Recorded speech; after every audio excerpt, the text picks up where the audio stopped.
This is my GoPro Hero 5, and I want to show you how to remove and reattach the side door. Press this button and it slides out like that.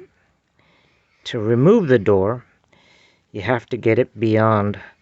There's a metal cylinder down in here. You move the door about this degree angle, and then you try to move it out at about a 45-degree angle. I'll kind of pull it, and it comes out.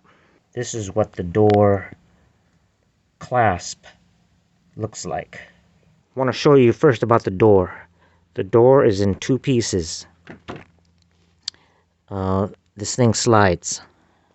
And you have to have it slid out first. Grab it. Get that clasp under that metal pin. And then at a 45-degree angle approximately, just press it in. And it snaps in. And there you go.